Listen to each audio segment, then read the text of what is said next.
কেইদিনমান ঘৰতে পোৱা সামগ্ৰীৰে কিদৰে নিজৰ মুখখন মানে নিজৰ ছালখন কেনেকৈ উজ্জ্বল কৰি ৰাখিব পাৰি তাকে ভাবিলোঁ আপোনালোকক দেখাই যাওঁ।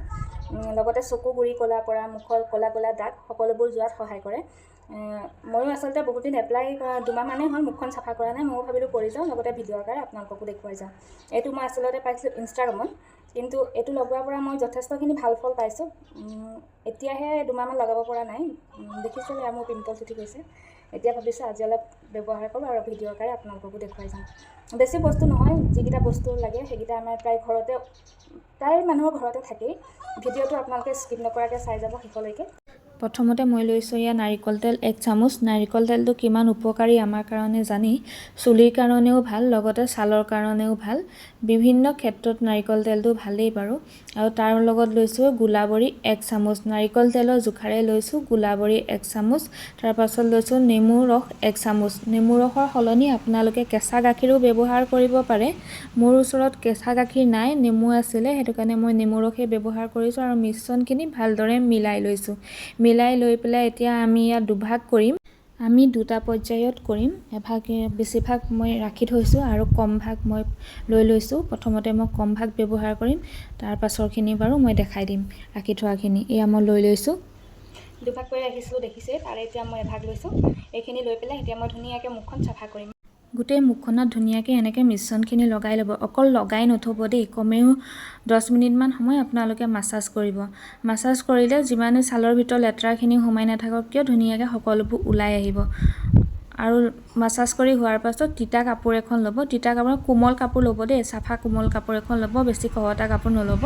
লৈ পেলাই গোটেই মুখখন ধুনীয়াকৈ মোহাৰি দিব। আৰু চাওকচোন কিমান ধুনীয়া চাফা হৈ পৰিছে নহয় জানো। ধুনীয়াকৈ এনেকৈ গোটেই মুখখন ক্লিন কৰি ল'ব।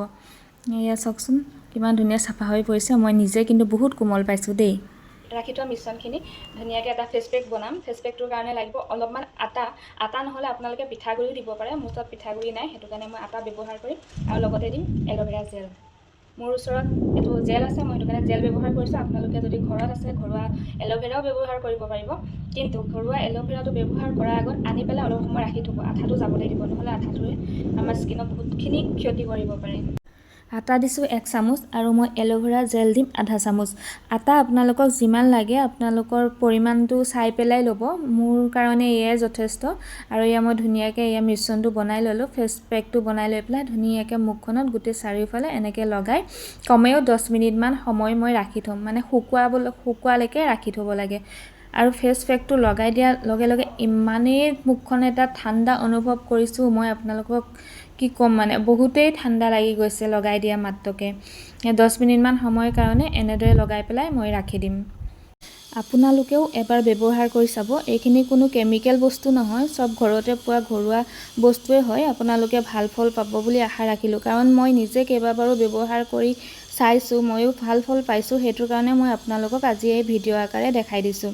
আৰু এয়া 10 মিনিটৰ পাছত মোৰ এয়া মুখখন চব শুকাই গ'ল। শুকাই যোৱাৰ পিছত মই সেই একেখন টাৱেলেই লৈছোঁ, আপোনালোকে বেলেগ টাৱেলো ব্যৱহাৰ কৰিব পাৰে। ধুনীয়াকৈ মুখখন চাৰিওফালে ধুনীয়াকৈ মুচি পেলাই ক্লিন কৰি দিব। চাওকচোন কিমান ধুনীয়া চাফা হৈছে নহয় জানো। বহুতেই আগত থাকি বহুতেই চাফা হৈ গ'ল মুখখন আৰু বহুতেই কোমল লাগিছে। মই নিজে বহুত কোমল পাইছোঁ ছালখন। ভিডিঅ'টো চাই যদি ভাল লাগিলে লাইক এটা কৰিব, আৰু যদি ফ'ল' কৰা নাই ফ'ল' কৰি যাব দেই। আজিলৈ ইমানতে ৰাখিলোঁ।